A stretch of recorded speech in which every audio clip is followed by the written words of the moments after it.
choose a life of ease and comfort, or you can choose a life of service and adventure.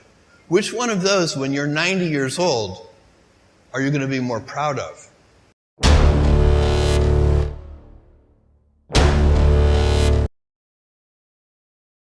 No matter how good we are, we can still be better. You can always be better. Customers have a divine discontent, and they teach you if you listen to customers. So we watch for that, and we see patterns, and we can find places where it's not working, something's going wrong, and that's really how I get the feedback, is from customer input. And often, in all caps, angry, you ruined my child's birthday because the gift didn't show up on time.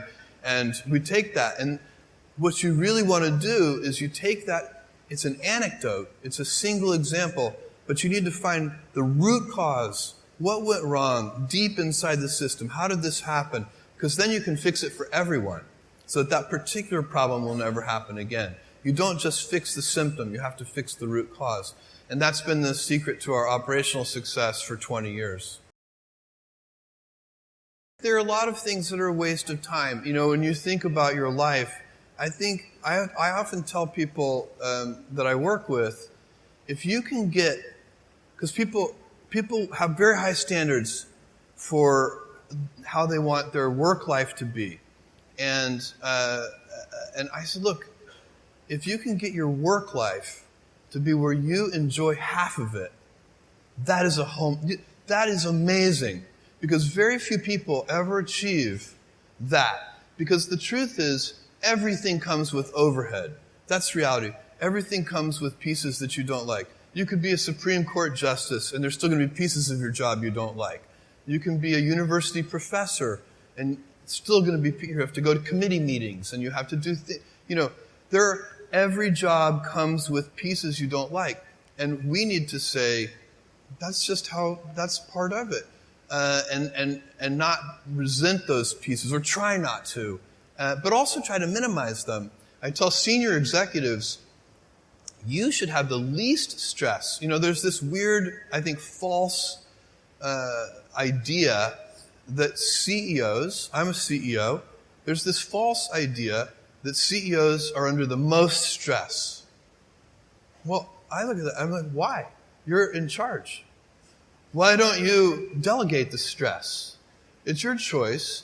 And so you have to figure out how to set up your life in such a way that you can minimize the things. And I find people don't dislike hard work. What people dislike is being out of control. Like, they can't control their life. They can't control their environment. This happens to me when I get overscheduled.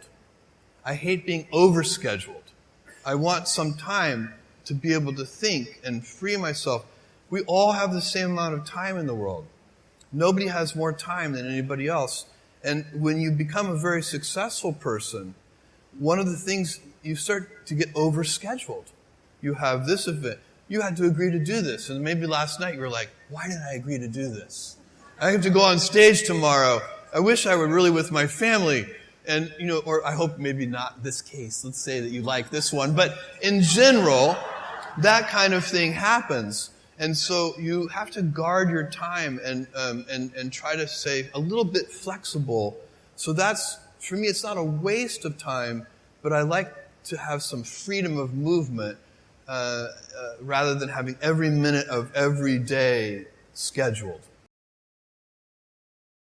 So a young person starting their career, I think there are probably a lot of things. Some of them are very well known and people have heard them many times. They're still true. One of those is you should always focus on, a young person should find something that they're passionate about to do. And that's not going to surprise anyone. It's a clear thing to do. It's very hard. If you don't love your work, you're never going to be great at it. I think the other thing I would suggest to any young person, even before they start their career, is to really think about their choices. Because I find young people, and I when I was young, I made this mistake too. You can get very fixed on your gifts. So everybody has gifts. You have gifts and you have things that you didn't get gifted. Maybe you're extremely beautiful. Maybe you're extremely good at mathematics. There are a lot of things that you can be given. But those things can confuse you because they're not the things that construct your life. It's your choices that construct your life, not your gifts. You can celebrate your gifts. Be proud of them. Be happy of them. Actually, don't be proud of them. Be celebratory of them. But you can't be proud because they're gifts. They were given to you. You didn't earn them. You can only be proud of the things you earn.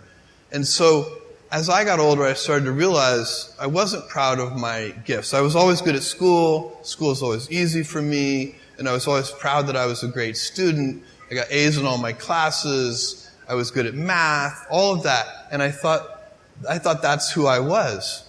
But it's not true. Those are the things that are gifts. What was hard for me is deciding to work hard, deciding to use my gifts in certain ways, to challenge myself, to do things that I didn't think I could do, to put myself in uncomfortable situations. We all I would say to a young person, you can choose a life of ease and comfort, or you can choose a life of service and adventure. Which one of those, when you're 90 years old, are you going to be more proud of? Important, isn't it? That's really good. A guy like you.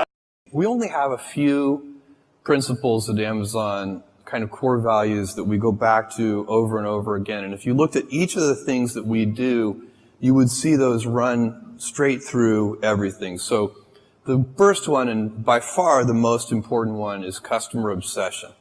And we talk about it as customer obsession as opposed to competitor obsession. And I have seen over and over again companies talk about that they're customer focused, but really when I pay close attention to them, I believe they are competitor focused. And that's just a completely different mentality. By the way, competitor focus can work, but I don't think it works in the long run as well as customer focused. For one thing, once you're the leader, if your whole culture is competitor obsessed, it's kind of hard to stay energized and motivated if you're out in front. Whereas customers are always unsatisfied. They're always discontent. They always want more. And so no matter how far you get out there in front of your competitors, you're still behind your customers. So they're always pulling you along. So customer obsession is a deep principle that underlies everything we do. And so the real question for me is, how do you go about maintaining a day one culture? It's great to have the scale of Amazon. We have financial resources. We have lots of brilliant people. We can accomplish great things. We have global scope. We have operations all over the world. But the downside of that is that you can lose your nimbleness. You can lose your entrepreneurial spirit. You can lose that kind of heart that small companies often have. And so if you could have the best of both worlds, if you can have that entrepreneurial spirit and heart while at the same time having all the advantages that come with scale and scope, think of the things that you could do. And so the question is, how do you achieve that? The scale is good because it makes you robust. A big boxer can take a punch to the head. The question is, you also want to dodge those punches. So you'd like to be nimble. You want to be big and nimble. And I find that there are a lot of things that are protective of the day one mentality. I already spent some time on one of them, which is customer obsession. I think that's the most important thing. If you can, and it gets harder as you get bigger. When you're a little tiny company, say you're a 10-person startup company, every single person in the company is focused on the customer. When you get to be a bigger company, you've got middle managers and you've got all these layers, and those people aren't on the front lines. They're not interacting with customers every day.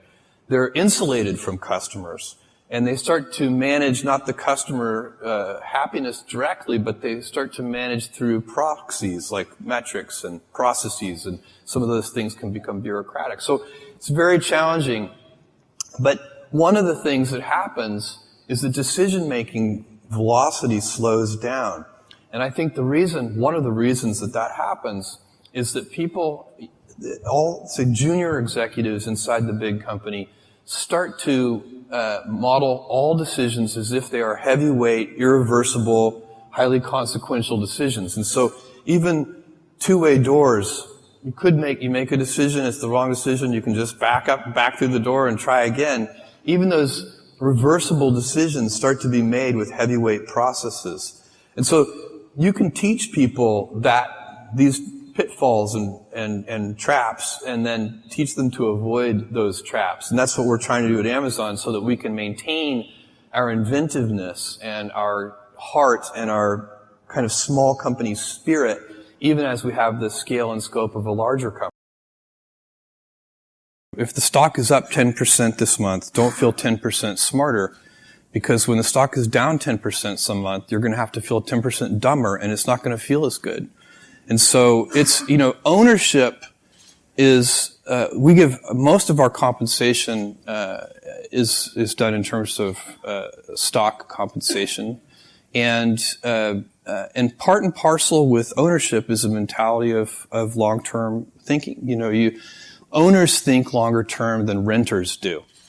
So I have a friend who rented his house to some tenants, and instead of getting a Christmas tree stand at Christmas, they just nailed the Christmas tree into the hardwood floors of the house. No owner would ever do that. And, but sometimes that's a bad tenant. They're good tenants, but that's a bad tenant. And it's because, this is the same old thing about, nobody ever washed a rental car. And, you take better care of the things that you own. But